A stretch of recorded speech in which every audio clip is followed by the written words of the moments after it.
fuck you doing? Remember that name? Good Pizza with 3 Z's, baby. 3 Z's. What's up, guys? It's your boy JP, Good Pizza. Yo, this week we got Jake from No Till Kings in the building, coming straight out of San Diego, SoCal vibes. Yo, these guys are crushing it on the no-till, fully organic scene. Where do you guys see this episode, man? He's got a dope story. We'll see you on the show, man. Peace, love, good pizza. How was the ride in, kid? It was good, not too bad. A good 7-hour drive up yesterday from LA, Long Beach. Nice. It was actually a nice drive, honestly. Like, it's not a bad drive, I felt once I got out of LA, I haven't driven up the coast, or like not the coast, but the 5, like to Sacramento, San Francisco area in a long time. I did it I don't know, probably like 7 or 8 years ago with my homie to help move my brother down from San Francisco. We drove up from San Diego in like a 24-hour period. We drove up to San Francisco, loaded all his shit, and then drove back. It was actually pretty crazy. The turn and burns are rough, bro. Yeah, it was a lot of driving, but it was a nice drive up. It was not bad, Good to see. It's good to see that part of California again, all the farmland, and it's kind of cool. So were you born and raised in Long Beach? I'm from San Diego. Yeah, born and raised San Diego. Grew up there, and then I moved to Long Beach in 2017 to build our facility. Okay. Yeah. How are the city laws down there with cannabis? In San Diego? Yeah. It was tough. So that's kind of why we didn't, we couldn't really get a place in San Diego because at the time they were mainly licensing retail shops, and all the retail shops were spoken for. Got you. And they didn't really have licensing in the city for cultivation. And that's what we were trying to do was we were trying to cultivate. When things when things were voted recreational in 2016, we started to try to figure out what's going to happen, because nobody really knew at the time.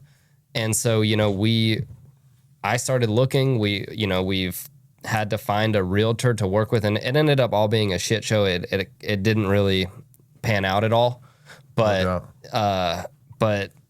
yeah, it's been a wild journey. But I looked all over the state, after recreation, or it was voted, to legalize recreationally, because at that time, a lot of cities and, counties across California were starting to create ordinances. And so it's taken so much time to kind of see things unfold.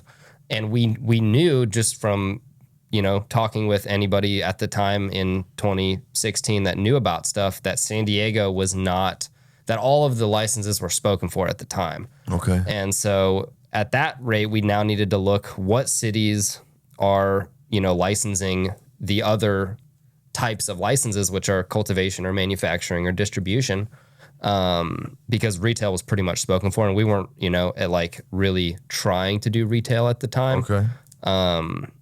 And so, it's just been a journey. And before that, I was working at a Prop 215 shop, and we had a grow before that, that in Fallbrook that got chopped down. We lost it. It was kind of, I just laugh about it now, but it's it was sketchy at the time. Yeah. But yeah, it's been a really wild journey. That's for sure. Man, isn't it always, bro, this fucking game of ours? I just did a little video talking about how dope our industry really is. How unique and dope our industry is, because we're all like these society rejects, right? We're all these fucking pot dealers and fucking, if you grew up doing this in the 90s, you were a drug dealer if you sold weed, you know what I'm saying? Yeah, right. And we all have these creative ideas and all these things we want to bring to the world and the market, and it's just really dope to be, labeled this society reject, and to come up with all these creative ideas and bring ideas from creation to life, you know what I'm saying? Creation to production.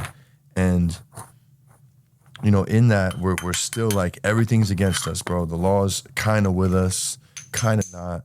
We got big money coming in on us. The big corporations, big MSOs. We have every social media platform trying to get rid of us besides X. Shout out to X. And it's just like, God damn, these cards are so stacked against us. And fuck, man, we just keep persevering, and we're all a little crazy for even doing this and chasing our dreams. And it's like, you just can't stop us, bro. We're just psychos. 100%. You know, it takes like, especially in the, you know, just to be in the cannabis industry, to cultivate the plant and to be in the legal market, it takes a level of persistence and fortitude to not give up. And, you know, I think now as time has, you know, gone on in the industry a little bit, you know, many groups have seen that. Many have come and gone, and it's going to be that way for many years. Yeah. And so, you know, we're a part of that. We're working hard to produce, you know, the best flower that we can. And I think, you know, it's just, it is a wild time in the industry. That's for sure. Yeah. People are dropping like flies, bro. People are dropping like flies, and I get it. I really do. Everybody's working hard, man. Everybody's working hard. Nobody's just hanging out collecting checks. Right. Maybe somebody is, but it ain't me. Right. No, I completely hear that. No, I mean, like it's for us, you know, it takes a constant effort, and we are truly trying to produce some of the highest quality flower that can be cultivated at any given time. And like I say it to our people all the time, like, we are only as good as our last harvest. And like, that is the honest truth. You know what I mean? And like, any group, including us, any group can fall off. Yep. And it's like, it, especially in cultivating, it takes a constant effort to produce, you know, top tier quality flower. Yeah. And that's what we're working hard to produce. But it like, you have to stay, you know, focused at it like all the time. Yeah. Especially how, you know, the methods you guys are using too. That's an additional layer of challenges, I'm sure. Definitely. Cultivating indoors, no-till, organic indoor, you know what I mean? You know, like indoor, in living soil. And for people that, you know, maybe are not familiar with our brand, you know, our company is No Till Kings. We exclusively cultivate in living soil. And we were actually the first indoor farm in California to become OCal certified, which is the state's comparable to organic program. Because there is nothing, like, you can't be a USDA organic crop unless it is federally legal, because the term organic is owned by the U.S. Department of Agriculture. And so, like, USDA is, until it's federally legal, we won't be able to utilize that type of term. So it is the comparable to organic, and it's as organic as you can produce. And so, you know, that's what we're trying to be a part of. And it's just going to take many years to kind of see this industry evolve. And, you know, we're part of it. We're working hard at it. Hell yeah. If you could, just for my audience, just break down what no-till means. I know some people know, but a lot of people don't know what no-till means in general. Yeah. And so no-till, the term itself means that we are not tilling the soil. And so in like traditional, you know, agriculture outdoors, they would be running tractors with large disc blades to break up that topsoil. Mm-hmm. And that kind of really erodes a ton of the, you know, essential nutrients that are in the soil. And you end up creating a lot of problems. That's what led to all of the problems across, you know, the America's plains, you know, in the last 100 years, where we over-tilled the soil. We tilled it way too much, and then it stripped all the nutrients, and we're left with a ton of barren land. And so what we're trying to show indoors, obviously we know we use a ton of energy. We know that we're not, you know, outdoors with, you know, like just the sun. We obviously understand that, but we're trying to kind of show this model of regenerative agriculture that you can do. And by showing it indoors, this type of method can be applied to large scale, you know, like outdoor production. And so, wow.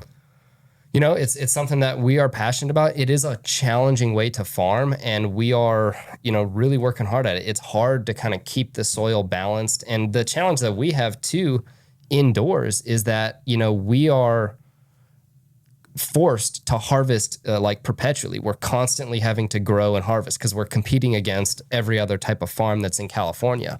Whereas like traditionally, if you were doing this on like an outdoor regenerative agriculture type of model, you would want to rotate your fields and grow 1 acre here and then rotate 4 acres so that you're not overgrowing in one location. But that's the challenge that we have is, you know, we have to grow all the time. And so, you know, we try to help reset the soil. And so because of that fact that we have to grow, we basically lose a harvest where a normal hydro grow will get about 5 harvests a year, maybe more if they're really pumping it. And we're going to be limited to about 4 harvests a year because we do need to let a little bit of time for the worms to kind of break down some of those roots in between cycles. No shit, man. What other bugs you got crawling around in there? We got tons of bugs. I mean, there's like tens of thousands, if not hundreds of thousands of worms of different, you know, a few species of red wiggler and European worms, like European night crawlers. Okay. And then we've got tons of roly-polies. There's a bunch of other, nice. You know, a lot of other beneficials. Like in the soil, there's like microscopic nematodes that will apply to help kind of control fungus gnats and things like that. Oh, wow. Yeah. But there's just a lot of cool stuff going on in the soil. I mean, there's just so much life in there, and there's, you know, beneficial bacteria, beneficial fungal networks, and it's, you know, it's honestly really cool to see all of like the activity on the topsoil when you kind of move some of that mulch layer, and there's a bunch of worms, and there's like worm castings, and it's just, you know, sometimes you'll see like a little like millipede or like a tiny little, you know, like just a bunch of different stuff crawling around, and once you kind of become comfortable with that, it really is amazing because most growers originally are not gonna want bugs, you know, and you see bugs and you're like, oh shit, but you know, for us, you know, we do welcome them, and obviously you don't want certain things. If you have everything that's kind of dialed in, hopefully it'll, you know, counteract anything that's like bad, but you don't want to see ants, for example, because they could bring in aphids and things like that. Oh, it's really? Yeah, like ants actually will farm aphids. It's pretty crazy. What? Yeah. What do you mean farm aphids? They'll like, I don't even know how to describe it, but like, I guess that's the term that they kind of use. But what? Yeah, like ants will on like outdoor plants, and we've seen ants like take over an outdoor pot before. But yeah, they'll like bring, I don't even know, they have this weird relationship with like aphid colonies. Yeah. Interesting. Yeah. Somehow it's beneficial to them? Maybe, yeah. I'm not even sure. I just know that like for us, we do not like, ants are a big no-no. Okay. And so it's like noted. And we've dealt with that in the past. Like I've dealt with it across grows, and it's just like, yeah, they'll bring shit in, and it's not good. Yeah, that's interesting stuff, man. I think I think you'd have a really cool conversation with. I don't know if you've ever met him, but my boy Rusty, Duke of Doja, or Duke of Herb. I have not. He he's educated me a lot about like, you know, soils and, you know, what goes into soils, the networks and what's happening underneath the soils with the microzae and like. Oh yeah. It is so interesting, bro. Like I nerd out on that shit, bro. No, I mean it's incredible. It is incredible. And like I'm learning more every day. And you know, we work with Patrick from Soil King, and I'm part of this like Patrick. Shout out to Patrick, shout out to Soil King. Yeah. And you know, we're part of this like farmers roundtable, and we're talking with other living soil farmers like across the state. Tight. And yeah, I'm learning more every day about how like there's this synergy between like the beneficial microbes and the fungal networks and bacteria in the soil, and how they're fixing nutrients to the roots. And it's like, it's wild. It's super cool. Yeah, it is super cool. It is. What's up, guys? It's your boy JP Good Pizza. Just taking a quick second to shout out my sponsors over at Grove Bags. Listen, it's an exclusive proprietary bag, and here's why we love them. Let's talk terpene preservation. This is the best environment for storing your cannabis. It keeps your cannabis at 58 to 62% humidity at all times. It's like your cannabis is living in San Diego year-round with the best weather. Terpene and flavor longevity. That's important. It inhibits microbial growth. No mold, Kujin. Let's talk light protection. UV rays and good pizza don't mix. It also increases shelf life. Guys, if you have your flower in a dispensary, please use Grove bags. We all know that stuff sits sometimes. This is gonna be your saving grace for flower that sits on that shelf longer than it should. Don't mess around with the pizza. Use promo code GOODPizza with TreeZ's. Tell them Good Pizza sent you. We'll see y'all back on the show. And we're no expert. I'm learning more. We're learning about it every day. And I think being a cultivator in general is just, in my opinion, such a humbling thing to do, because it's like you don't hit everything out of the park. It's hard, and it's like, and any cultivator that thinks they do, like I don't know. It's just Your day's coming, buddy. Yeah, like it's just hard, and it's hard to do. And so like we give respect to everybody that is cultivating, trying to cultivate, whether you're licensed or trying to grow one plant at home. It's like, it is a hard thing to do. And we recommend everybody try to do it, and we try to put out a lot of info on, YouTube about how to grow, just little tips here and there, how to dry, how to trim. And it's just, we want people to try to grow the plant so they can then, see why certain products may cost what they cost when they go to a store, and I think once you try to grow it yourself and you dry it and you trim it and you see what you can produce, it kind of provides a good framework of, oh, wow, I mean, like there are levels to it, Yeah, absolutely.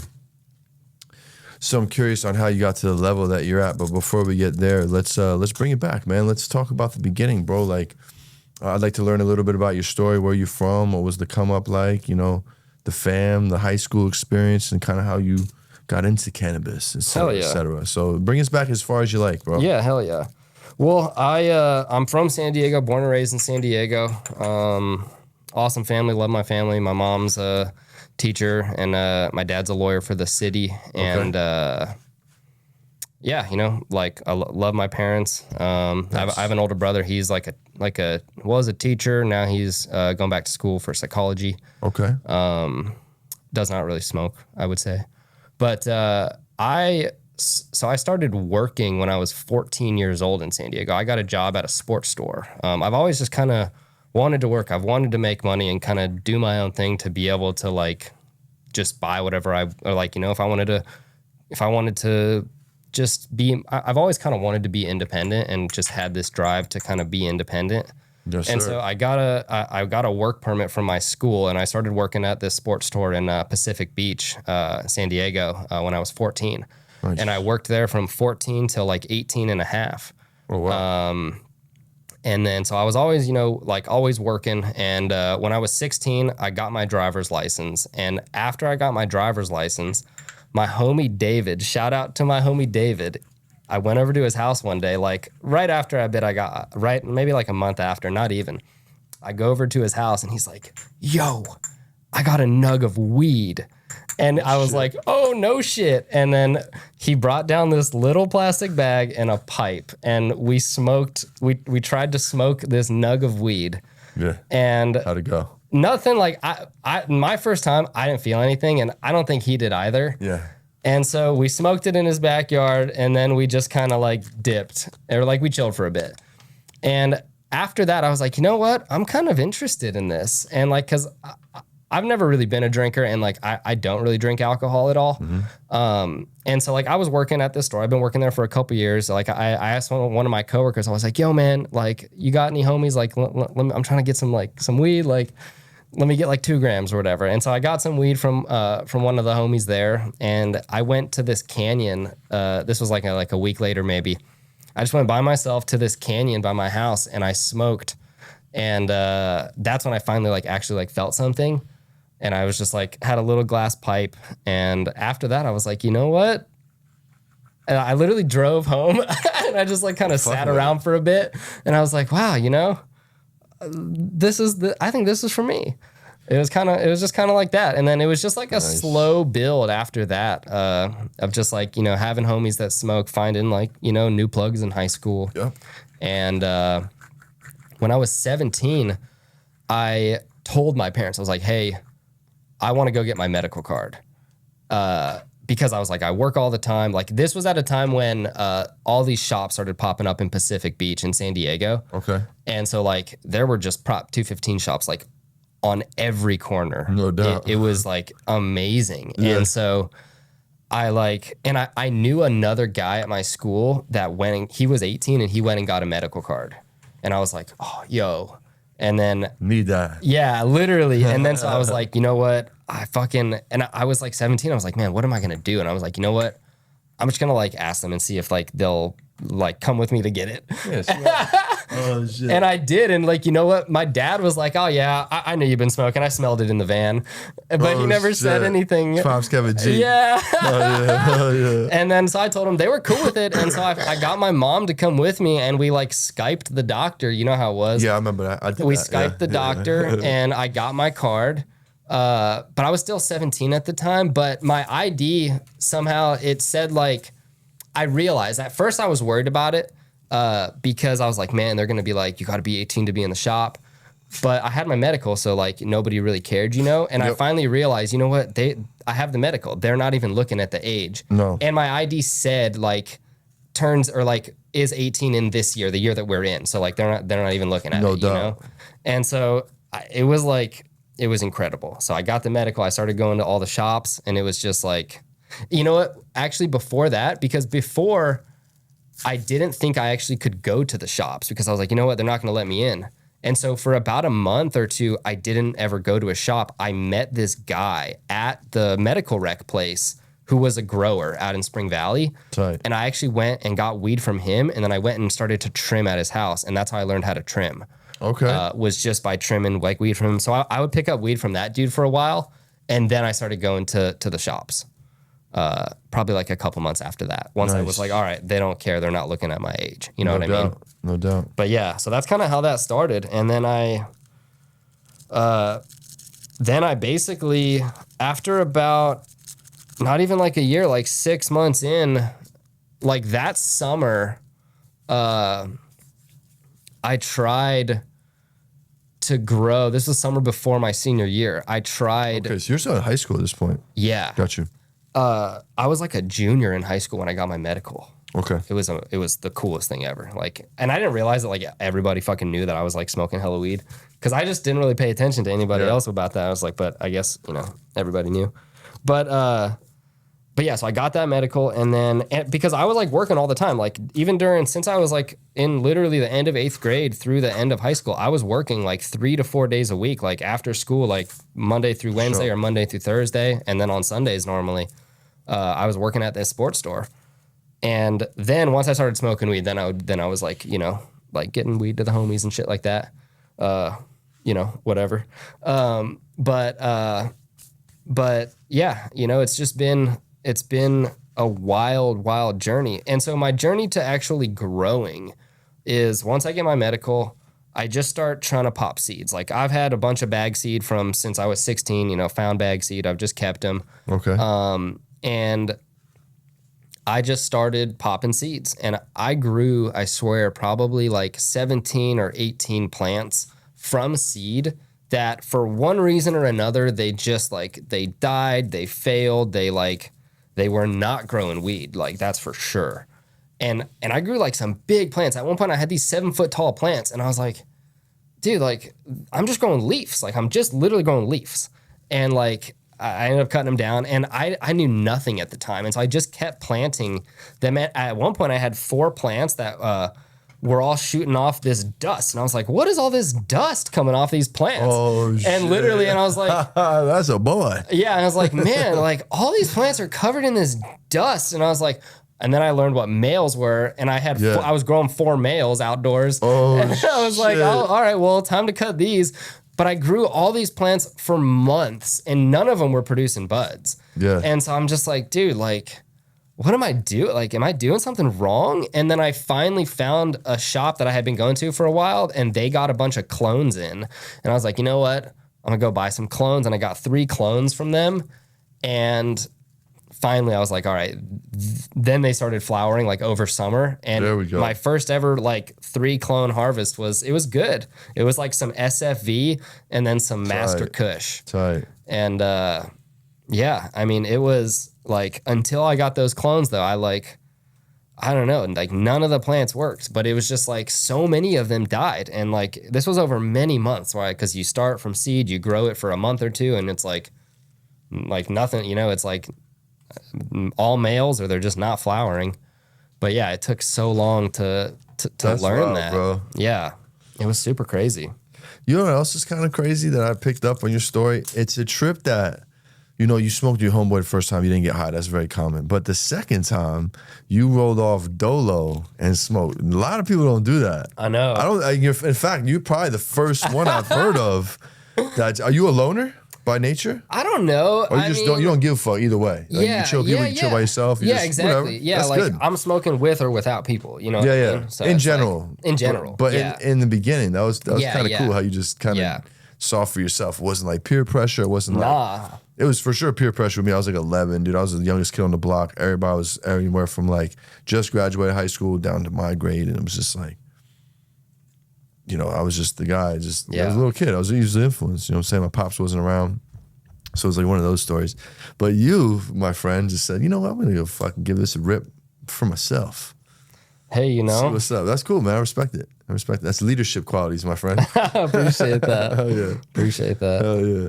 So, all right. So let's circle back to the years. Like, what years was this when, you know, you were growing these big plants? You figured out This was what like male and female. 2014.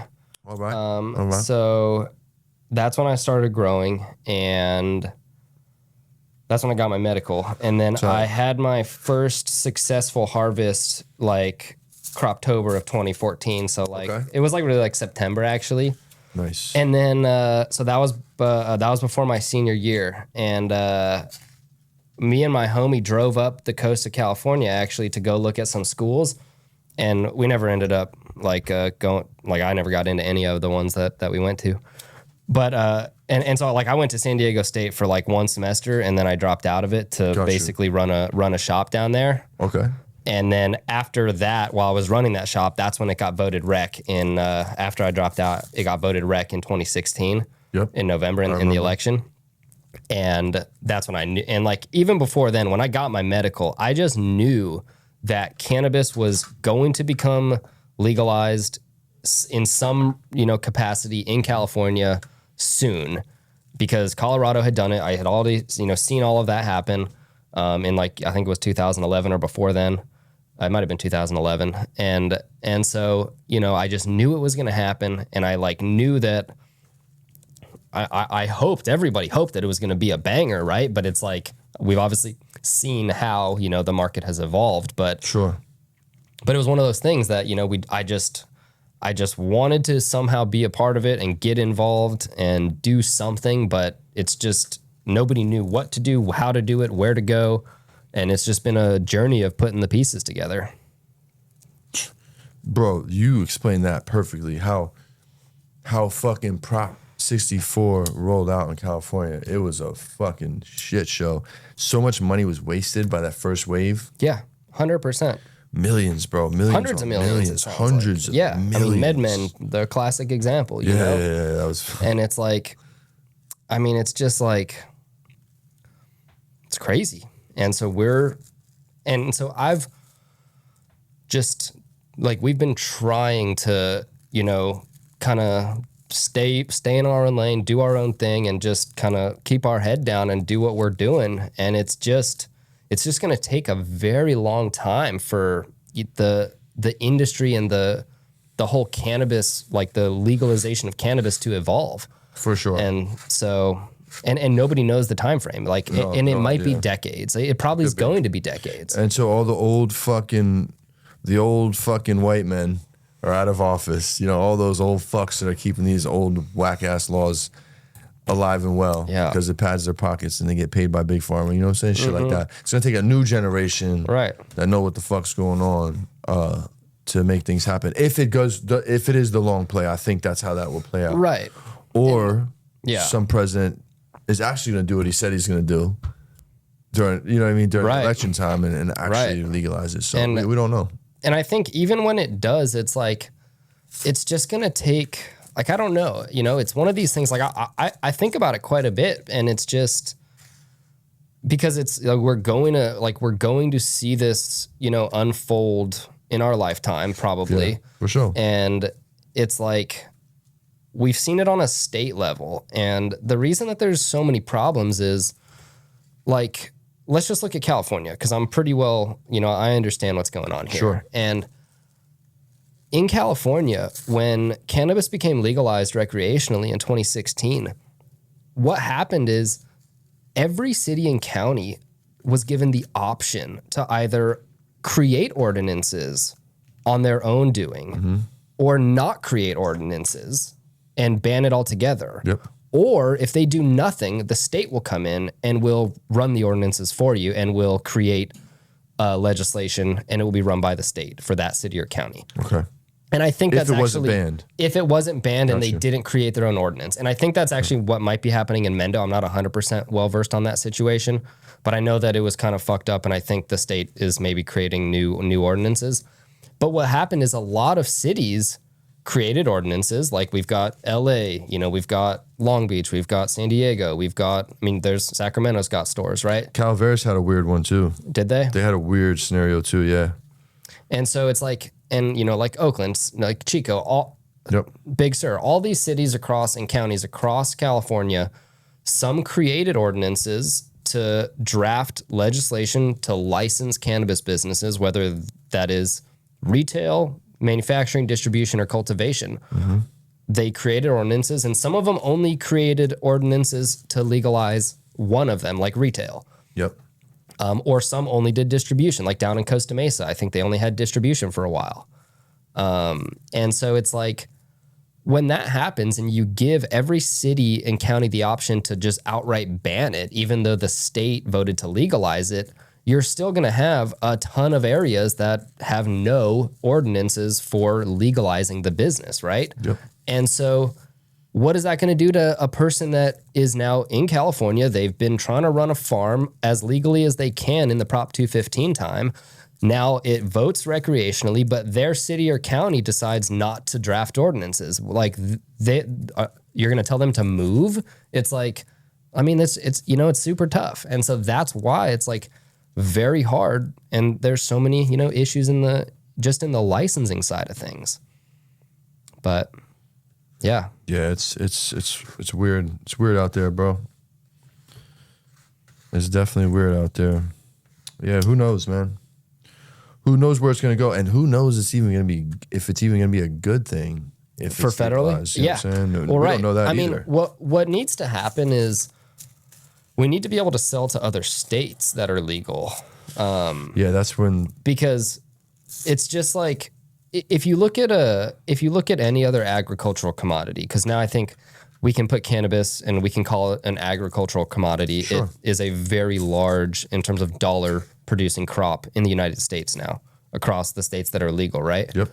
And so there is, like, from my knowledge, there's no other agricultural commodity that you are required to sell all of the product you produce in the region that you produce it. Most all agricultural commodities are produced for export because no small region could consume all the product that's produced. So it's like, how can California be expected to consume all of the product that can be produced? And that's what's limiting it. You know what I mean? It's like, if we could sell to other states or other countries like that, and that it is happening. Like Canada has legislation, and they've got, they're down with GMP. yeah, like they're doing the import or exportation to Europe, I believe, and Australia, I think. And Australia's down with GMP too. Yeah. and so it's like, that's how agriculture works across the world. You grow for export because unless it's a super small niche craft thing, which, I mean, yes, some of us, like a lot of grows are, but you can still produce more than you may sell in one particular region. Yeah. It's not like we're growing fucking persimmons. You know what I'm saying? Like, Yeah, this right? is a fucking. And, so. Yeah, it's interesting, man.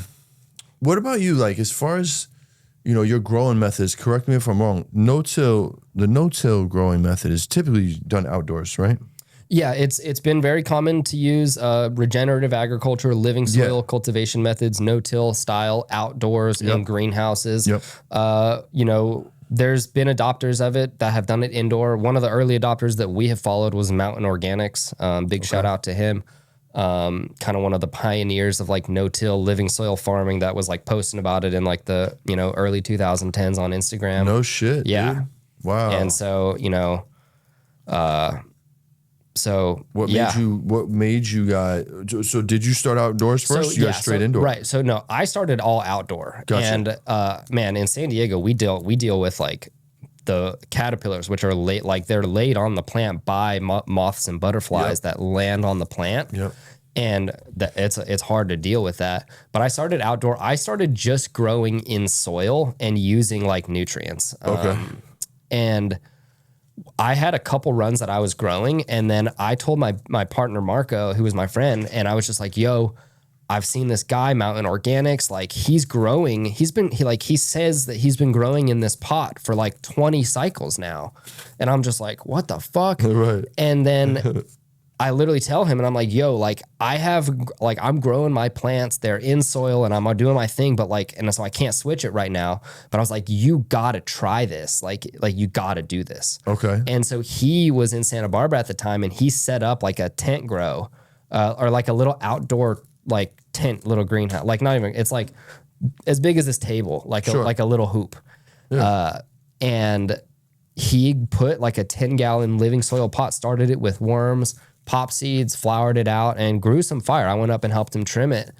And we just wanted to see, like, can you grow in this like living, ecosystem? And we didn't know anything about it at the time, but after seeing that, we just wanted to further that. And so at that time, that was even before we had like our Fallbrook grow that got totally chopped. So we just knew, hey, like this living soil thing, like, this is incredible. And so we wanted to try it. And so like after that, once we started to figure out, hey, this whole rec thing is going to come online at some point, we knew that like we wanted to try to farm in living soil to create a brand that was going to be different. Cause I've always been a big fan of Jungle Boys and like a lot of the LA cultivators. And we just knew that, hey, if we're going to try to come into this market that has all these legacy grows, and, we've ran, shops, and we had a grow, we want to try to do something different, and also try to be as, or try to showcase this model of like living soil farming and regenerative agriculture indoors, and show that you can grow in this same bed of soil. And in like one of our rooms, we're on our like 21st or 22nd cycle now. We've had the same soil for 5 years. Wow. So yeah. No shit. Yeah. That's cool, man. Like you decided to do that to be different, as almost like not just marketing, but part of that was marketing the product as such, and also showing people a new way, et cetera, et cetera. But that's pretty cool, man. That was your angle. Yeah, so why you did that. Yeah, for sure. And so that's kind of how we built the brand. Nice. We formed No Till Kings in 2017, and because I was looking for a place at basically. So like pre-election, we had this spot we were growing at. This is like pre-2016. We had this spot we were growing at. Okay. And we had all the shit, like the paperwork for the patients, for the collective. We were running the collective. You had the book. Had all the shit posted at the front, and like of the greenhouse, or not even green, of the netted hoop. Okay. It was not a green. It was like a hoop that had netting on it. Okay. And we had like more than enough patients to cover the plants. And one day, like we had quite a few incidences of helicopters coming over. Well, like there was one clear incident the first time we saw them. Like we were watering, we were mixing our shit up in this little like shack thing above where we had the plants. Mm-hmm.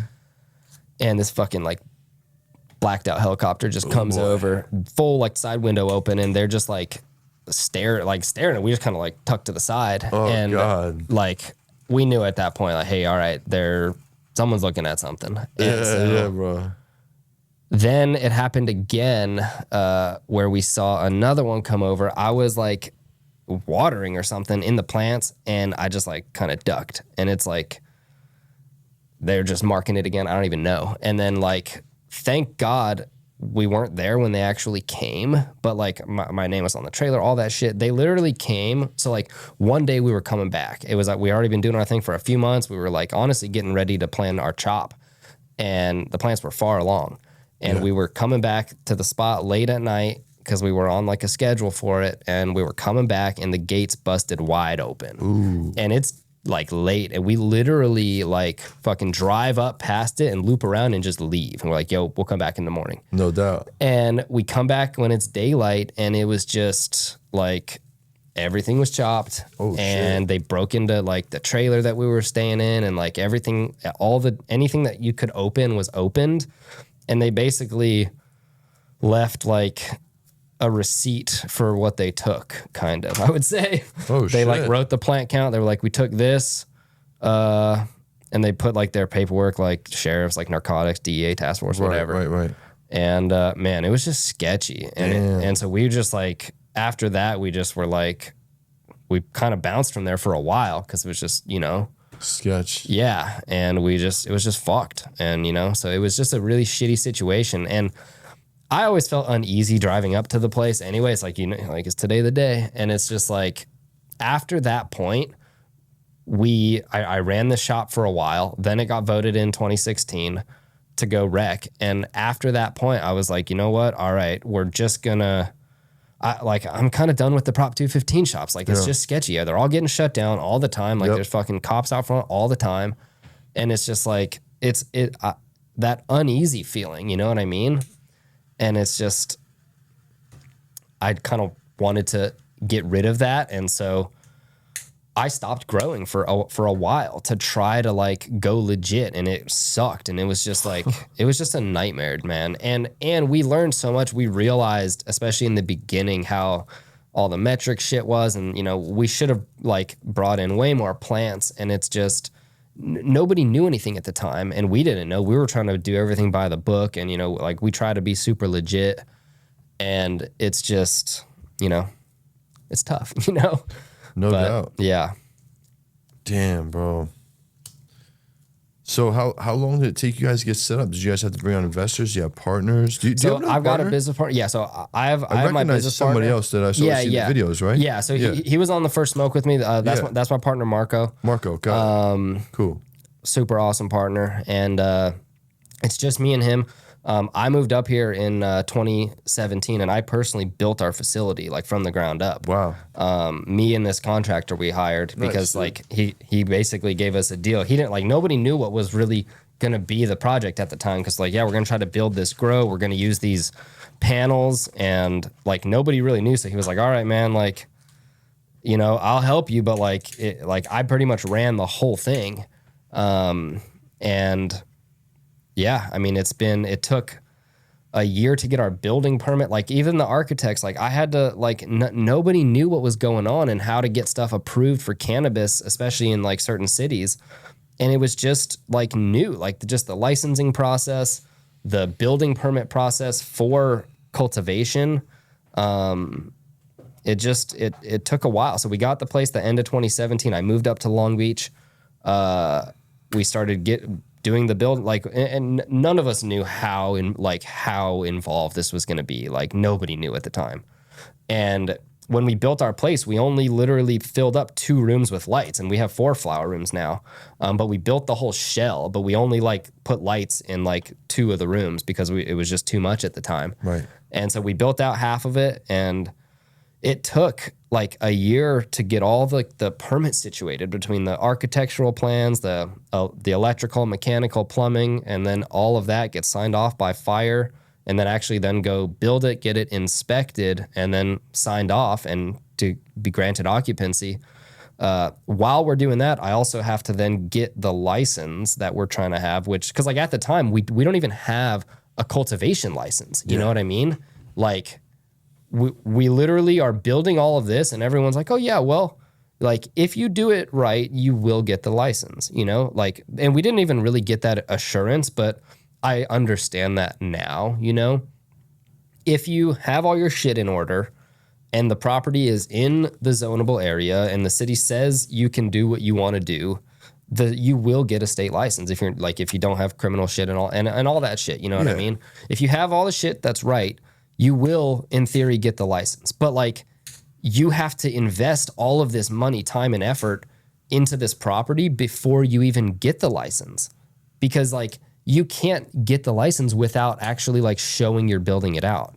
So it's like, it's this weird like time thing of like, oh, well, we're building this whole thing out, but we don't have our license, but we're trying to get it. So we ended up getting like the first one you could get, which was the temporary cultivation license. And then they phased out. Yeah. So we had a temporary, like 2 or 3 of them that we renewed, and we weren't even growing at the time. It was just to make sure that we could have it while we were like, you know, to make sure that we weren't going to get fucked and not have a license at the end, you know? So we got the temporary, and then we had to like renew it. We couldn't grow yet because we didn't have the city sign off.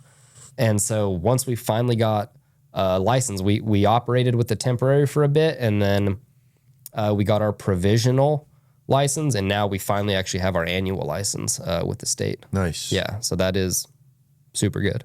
Yeah. I'm dealing with that right now, actually. We built out a farm in Nevada City, Grass Valley area, and the county approved us. As the state keeps dragging their feet, bro. We built the shit in January, bro. Yeah. And it's like, damn, we about to miss the season, bro. We're literally about to miss the season, man. It's like, fuck, we dumped all this money in there. It's like, come on, bro. No, I hear that. And that was a challenge for us because we got the place. It took a year to put all the shit together of paperwork, and then another year to construct it, which was fairly quick. And you know what I mean? And it was like, in that time, we're trying to time to get the state license. And then we had the temporary. Then once we finally got the good provisional to operate, we had it granted already in like December, but the city sign off didn't come till January because like it was impossible to time those together. You know what I mean? Like, and the city is ultimately the one that you need to make sure that is signing off on your operation in order for the state to actually grant it, kind of.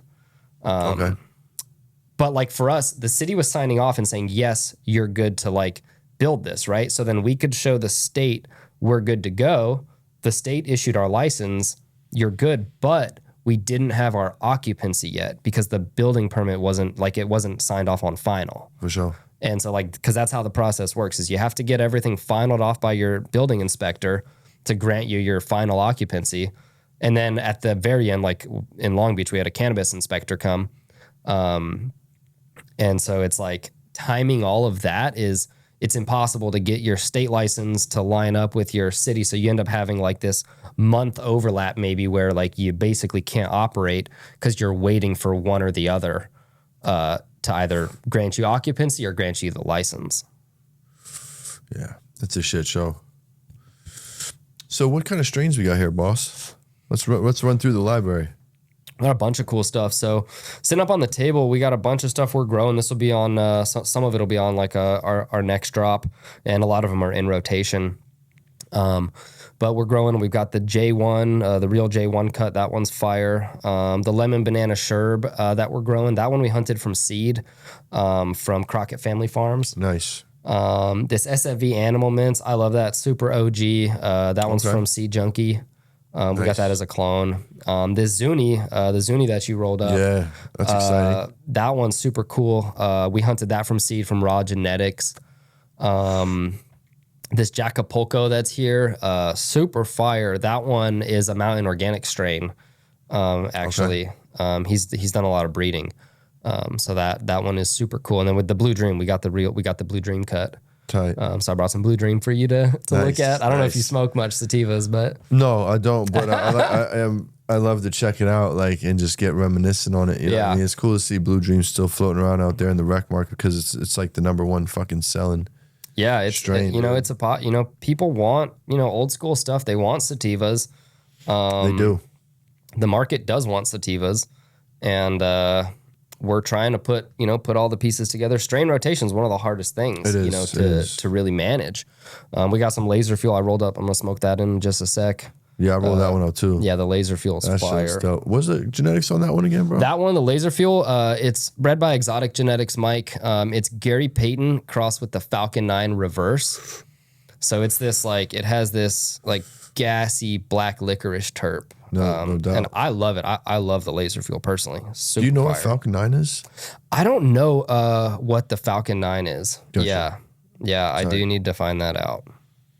So what's on the horizon, man? What's the future hold for No Till Kings? What's the next 5 years look like, bro?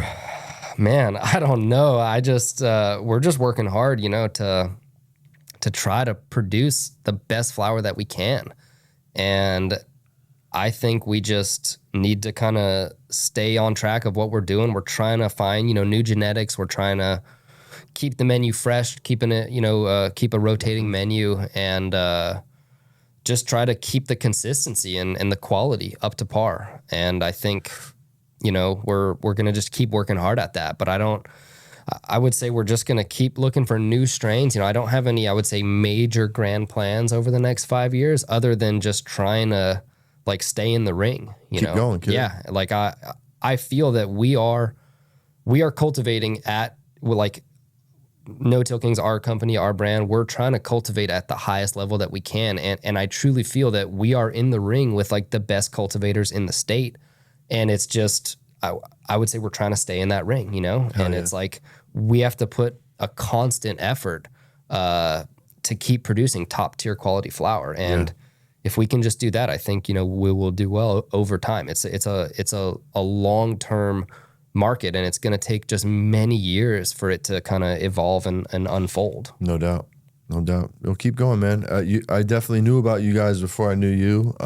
You know, Appreciate it. The name is very captivating, especially if you understand cannabis and you understand grow methods, et cetera. Like that was very interesting. And then to find out you guys were indoor, I was like, oh, dope. They're doing no-till indoor. That's cool. The first time I've seen no-till growing method was during the pandemic, probably like 2021. And it was a farm up in Nevada City, and he was just pumping out these fucking depths that were just silly. Just stupid, just triked out, just Hell fucking goddamn. And he broke it down for me what that meant. No till. I was like, oh shit, okay, cool. I can get down with that. And that's awesome. Yeah, man, it was dope, and it's cool to see you guys do that indoor. And congrats on your success so far, man. Appreciate that. Yeah. No, we're working hard at it, and we're always learning too. We're trying to always get better, you know, and we're always learning, especially just the how the soil kind of works and how there's this relationship between all like the microbes and the beneficial fungi and bacteria that are in the soil and how they are fixing the nutrients to the root zone. And it's still something that it's like magic almost. And we're trying but we're trying to like almost harness it and make it work for us. And that's the challenge, is trying to create the right environment for all of that to work. And so that's why I say it's like a constant effort, you know, with living soil to really kind of try to create that like magic in the soil. You got to figure out how to do like some crazy AI video where it like, just like some sort of a cartoon that what happens under the soil. That would be and like, sick. Like the network that happens and the relationship and that would actually be and sick. The circuitry from all the mycorrhizae. You know what I'm saying? That would be sick. That right. What? No, yeah. You know what I'm saying? Like that would be mycorrhizae. Yeah, that would be fucking dope, bro. I've thought about that kind of, and it's like so. I don't even know what to type in. I gotta try. Guys, we gotta try that. Figure that out. Because it like I love the types of animations that you can do, but I'll talk with someone about that. You should. I mean, that's so on brand for you guys. Yeah, no, it would be sick to try to to show like all of that. So while you're talking about like, for example, this podcast, break it down what no-till is like. Yeah. And this fucking it's a voiceover, and you got this dope ass video showing all this magic that's happening under the soil. That would be super sick. Yeah, that would be super dope. Yeah, I only take 10%, bro. So just let me know. No, I got you. Feel me? You heard it first. Nice, bro. Yeah, man. So, what do you know that the cannabis industry should know, or what you calling bullshit on out there that you're seeing out there in the field? Ooh, I don't know. I got to think about that. Let's see. I don't know. Or any cannabis myths. I feel like I feel like that one thing that's important that I will speak on is like the THC number does not matter. And we've got strains that test high and test not as high, if you want to phrase it that way. Yeah. And some of our lower testing flower is the heaviest flower that you can smoke. And I think a lot of the top cultivation brands would agree with that. And we want the customers to not be chasing THC, because a lot of times, you know, high THC flower is not going to have the best flavor, and it's not going to have the best effect. And so, like, there's so much more in terms of flower than just THC. Yeah. And I think that is very important for like the everyday, you know, if you smoke once a week, once a month, or every day, you know what I mean? I think it's important to know that, coming from a cultivator, that like some of our, you know, like 18, 19, 21 percenters, even if it's a 15 to a 23% THC flower, it may be much heavier on the body. It might taste way better and be heavier than like a 30 percenter. You know what I mean? And so like the numbers, like that's not what you should use to purchase cannabis across any brand, you know? Yeah. You know, it's crazy. You said that. I just had a vision while you were saying that. I asked that question on many, if not all, of my podcasts. And that has become, it seems to be becoming the more common answer, the THC percentage thing. And I should make a fucking compilation video. That would be perfect. And let brand reps play it on their iPad or whatever at the fucking demos at the fucking shop, dude. Just be like, especially no chill my kings. team. Yeah, right? You know what I'm saying? Like, I have at least 20, not even counting them. I could just, you know. Coming from every brand. Fuck, dude. Yeah. God damn. That's good. That's good. Skittles got me thinking. Is that what you're smoking on? Yeah. Nice. That's my go-to on the show, Skittles and Fugazi. This gift bag I'm about to gift you. Oh, hell yeah. They're my podcast strains. Fuck yeah. You know what I'm saying? Keep me on point. Get me stoned, not too stoned, and I'm just Badass. chilling, you know? I'm about to light this. I'm lighting this laser fuel. Nice. I'm probably just going to go out on a limb and go that Zlushi fucking cross. Oh, yeah? Next, yeah. The Zuni one? The Zuni. Yeah. Nice. Yeah. Yeah, the Zuni's fire. The taste is crazy. Now we're going to play a game called Fuck One, Marry One, Kill One. And we're not talking about women. We're talking about weed strains. So Fuck One's the best weed you ever smoked. Best strain, best experience. It was just goddamn. It was like the unicorn. The married one is your everyday smoke, kind of like the Desert Island strain. And the kill one is just those, you just hate those terps. Like we can just, or lack thereof terps, like a Oreos or some shit. You know what I'm saying? Okay. Let's think about this.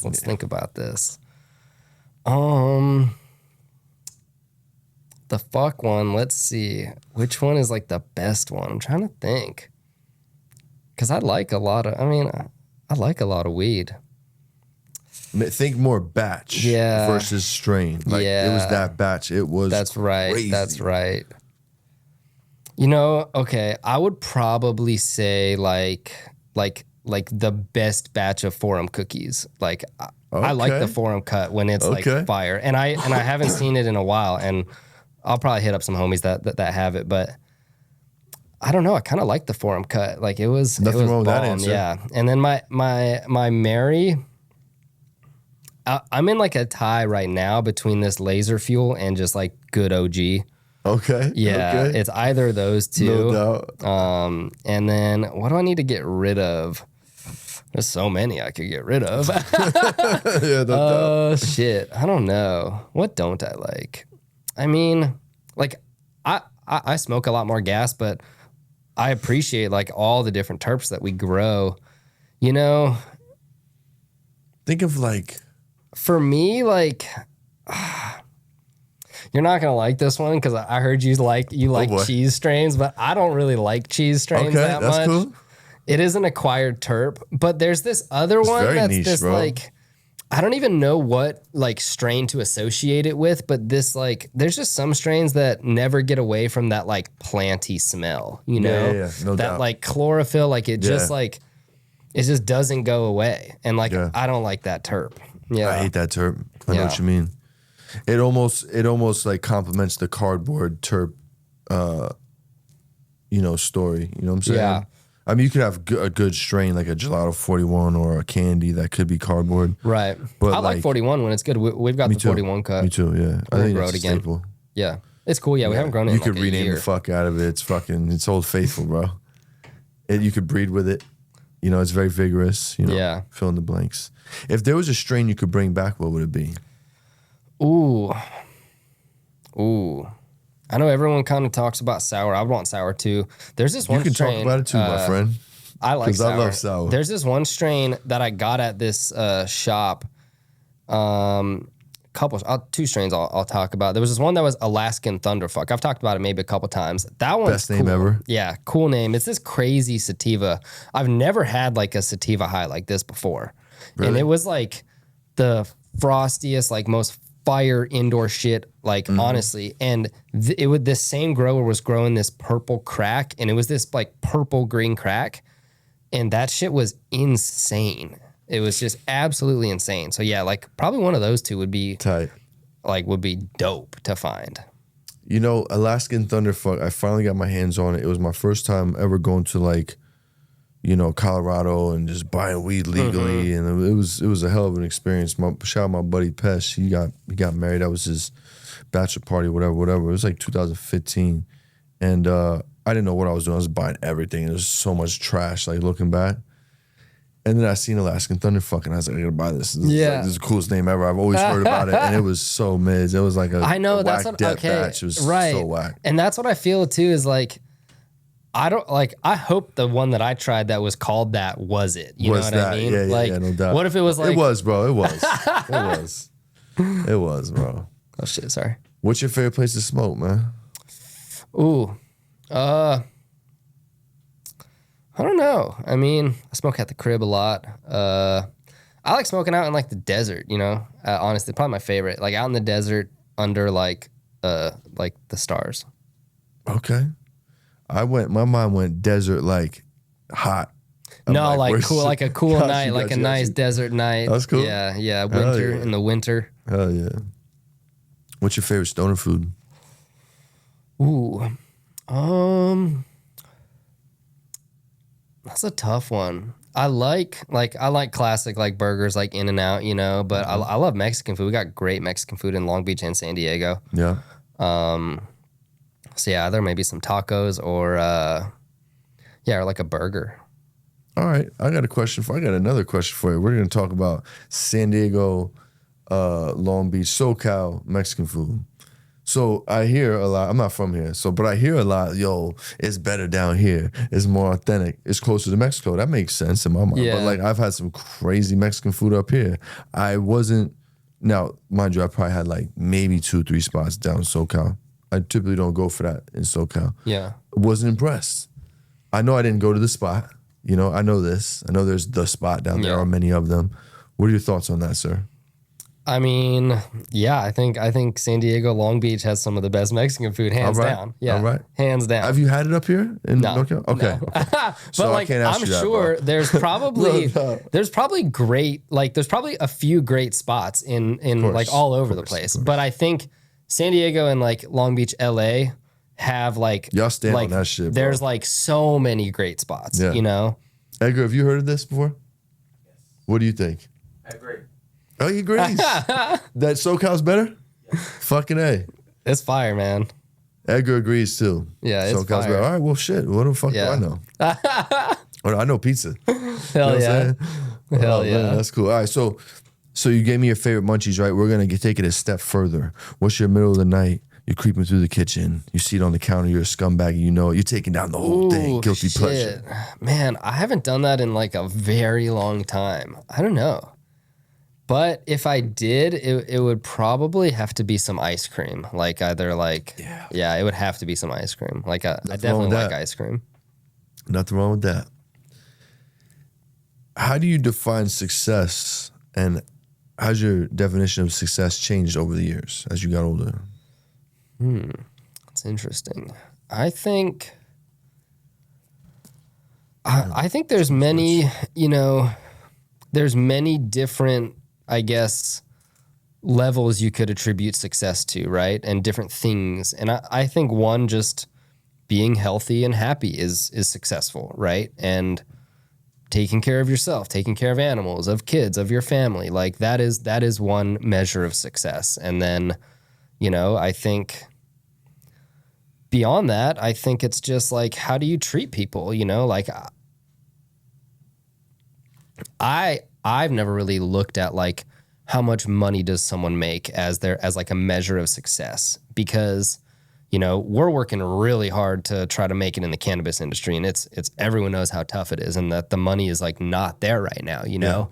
And so I feel like, you know, how you treat people and are you kind to others, to yourself, to your family, to your friends, you know, I think that makes somebody, you know, a successful person.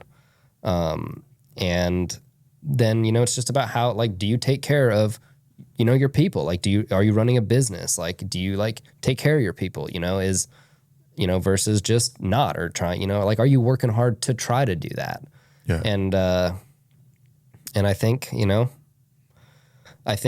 with hard work over many, many, many years, you will build, you know, the success that you may be looking for. And whether it's more money, which I think we're all trying to earn, you know, and I think it's going to take a long time. And will I feel much more successful when I make more money? Maybe, I don't know. You know what I mean? Like, I guess I don't know, you know, I feel like I'll feel like I think I will feel that the hard work is paying off because it's taken so many years, you know, and like, it's still like, we're all still trying to see it. And I think that is the challenge, you know? Solid. Yeah. I like how you broke that down. There's different measures of success. I never thought of it like that because when I asked that question, I'm thinking like the macro. What is success to you in one sentence? You know what I'm saying? But that's dope how you broke that down. I appreciate that. Yeah.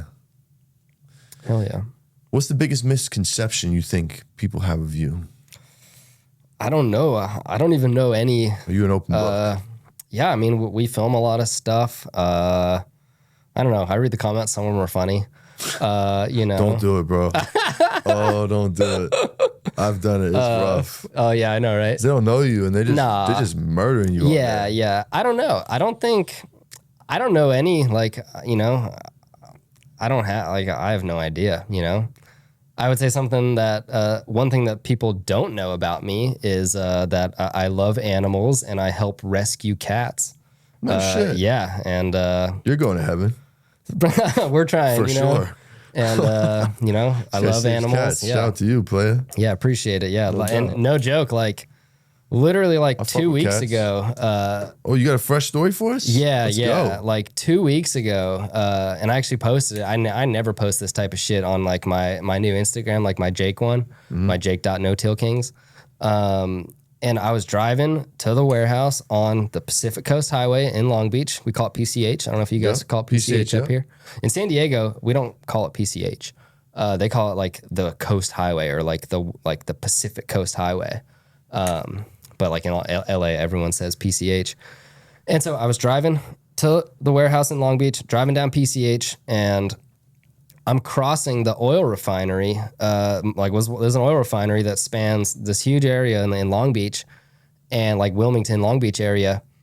And I'm literally driving in like the right lane. I don't know. I'm just doing my shit. And I like am driving along. I'm crossing this like little concrete bridge that goes over this oil refinery pass where they have all their pipes and shit.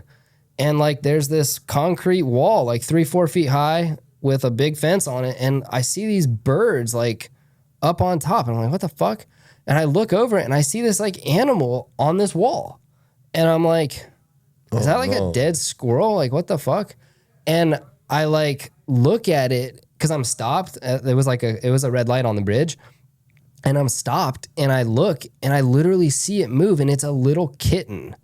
And I'm like, I'm like, oh fuck, I like short circuit and I'm like, oh no, fuck, I like have to go do something right now. Yeah. And I literally like pull over and I back up and I like call my girl fast and I'm like, yo, I don't know even why I should have just gone and did it, but I called her maybe to like boost my confidence to go fucking try to do it.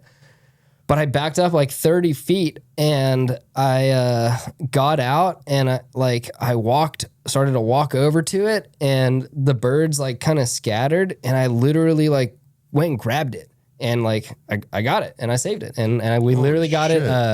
We're filming this today. We literally got it adopted out yesterday to this nice family. So, cool, man. Yeah. Dog, shout out to you. Wait, so these birds were gonna eat this little kitten? That's what I think. I It have was no stuck in a idea. corner or like stuck on a fence? It was on this concrete wall. On a wall, Like, on a wall. and I don't know if somebody put it there, if someone like dumped it there. On the highway? I don't know. I hope That's not. crazy. I hope not. My other thought is that it somehow got there from like the homeless encampment that was like 100 yards away. Oh, got you. Under the Yeah, bridge. Yeah, that makes sense. But like for it to crawl Just on a up little there cruise. was like, for it to like crawl up there was like, I don't even know if it could Fuckers do got it. sharp claws, man. I know, but it was so little. oh, it was They're like little. a little, yeah, like it could only jump, but like maybe, I don't even know, but like somehow, Or maybe a tweak was walking with it and just put it down. that's and what, just kept honestly, fucking- that is very possible. you know what I'm saying? And They so do it's random like- ass shit For real. and leave things everywhere.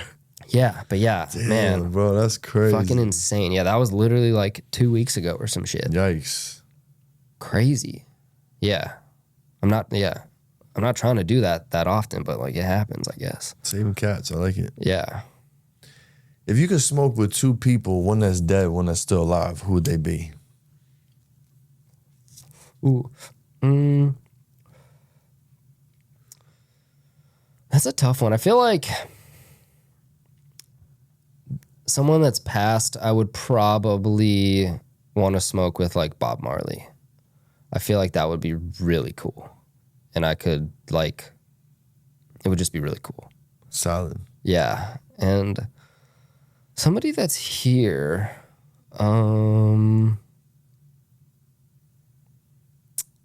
because I was watching that Burner episode. I feel like it would be cool to smoke with Woody Harrelson. Because we're in the woods.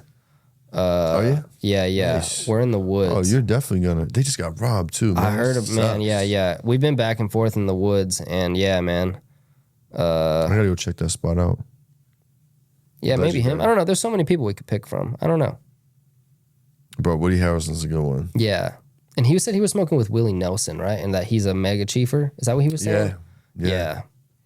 So maybe Willie Nelson also, because like I want to smoke with someone that's smoking tough, you know? Yeah. Oh yeah.